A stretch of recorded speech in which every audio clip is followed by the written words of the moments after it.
Hey, it's the nerdy sports fan. The draft is over and I'm sad. But because the draft's over, we got to start grading these picks.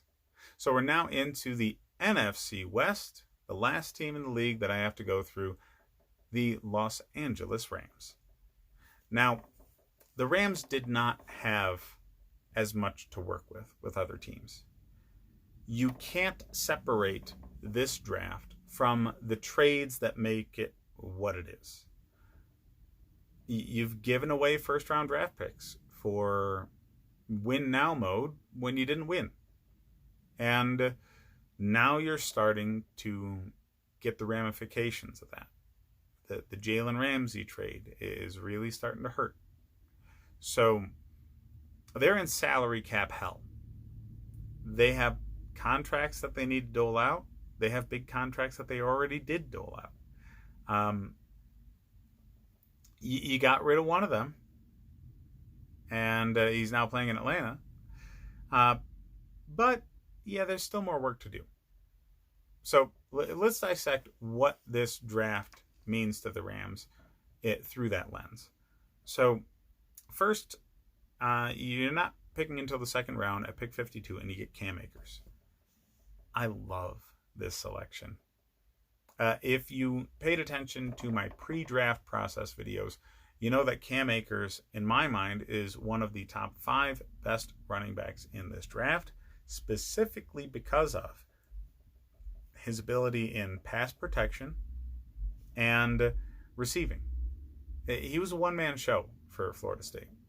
Florida State was once extremely good. They were once one of the best programs in the country, not how it shook out this past season. Cam Akers is the only person that was drafted from Florida State this year. That does not happen out of that program. They were terrible, okay? Their offensive line gave up immediate pressure. They gave up immediate penetration in the backfield all the time. Cam Akers was running scared. And if he wanted to make sure that his quarterback didn't get his head taken off, he had to do it. So you have an NFL-ready running back that wasn't horribly overused, like players like Zach Moss and Jonathan Taylor, and has take-it-to-the-house ability on any play. He's extremely fast. He can make people miss. He's got very good feet. But again, having played with a terrible offensive line, he gets pushed down draft boards because it doesn't necessarily always show on film when you have a defensive lineman sitting in your lap the moment you get the ball.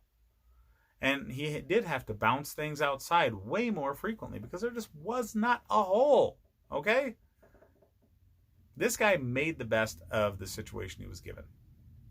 And now he's at least going to get average NFL offensive line play, and that's going to be an insane upgrade for what he's used to.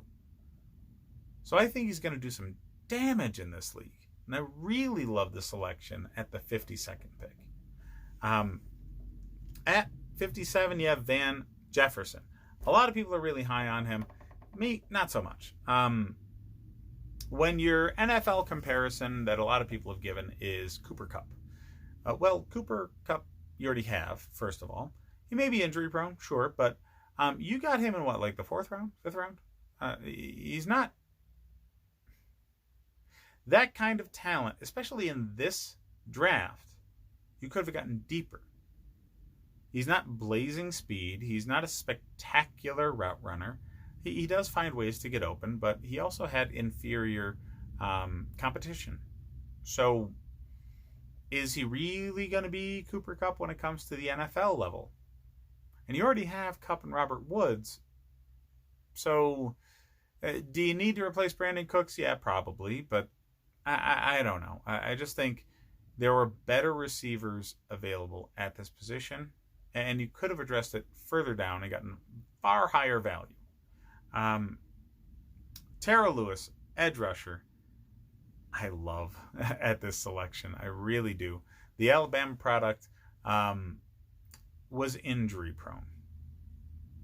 That is the only reason he's not in conversation for high second round, low first round selection. He's got that kind of talent. He gets after the quarterback. And it was a huge difference in how this defense operated when he was healthy versus when he was not. It was plainly evident. So the injury is the only thing that pushed him this far down the road. And I don't necessarily buy into injuries ruining draft status that much anyway. Once you get to the NFL, everybody's eventually going to get hurt. It's just a matter of how you come back from injury.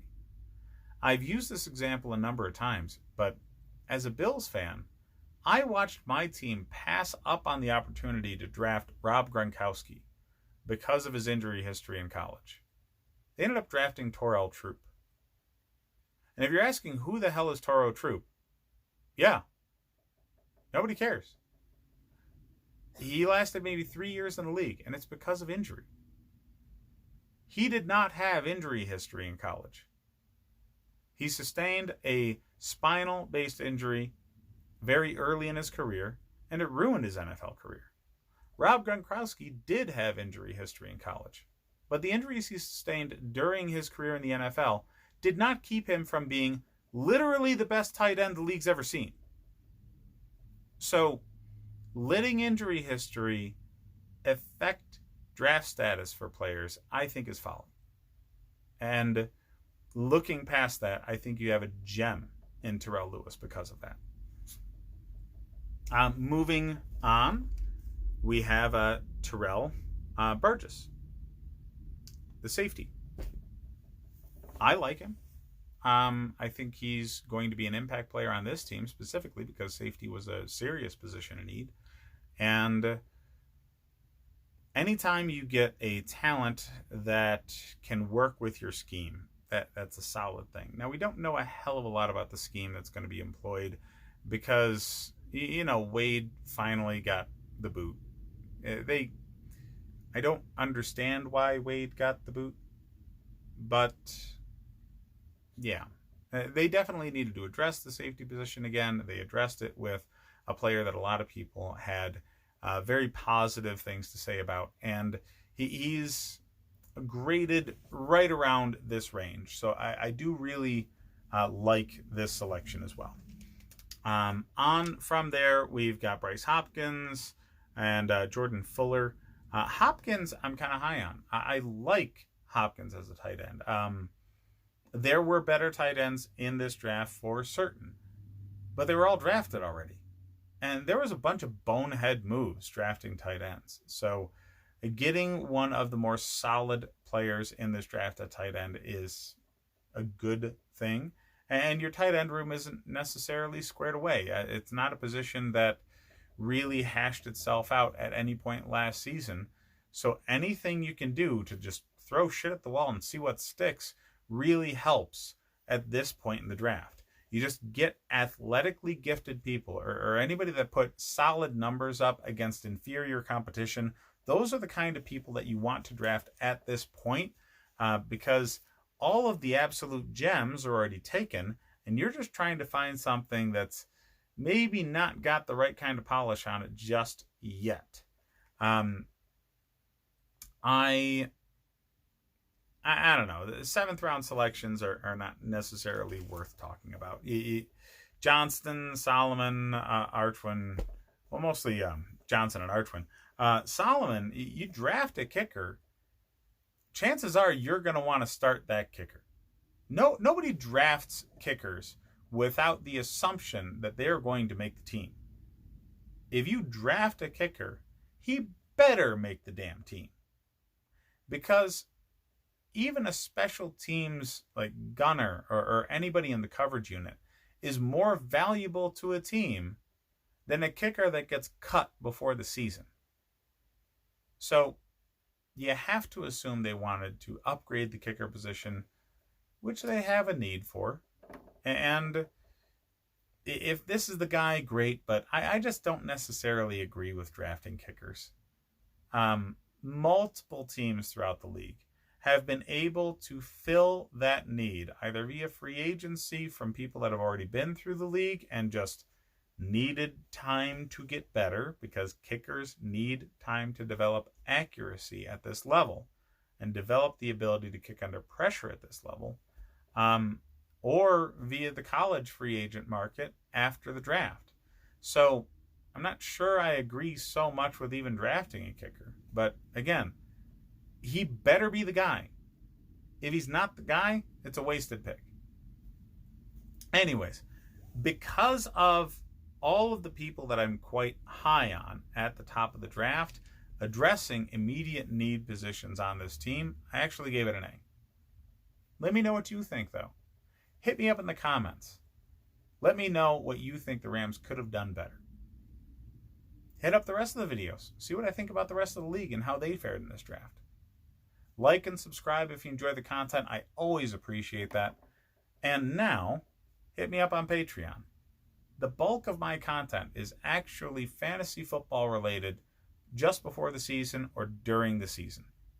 So if you need help setting your draft board, if you need help setting your lineup on a week-to-week basis, come hit me up.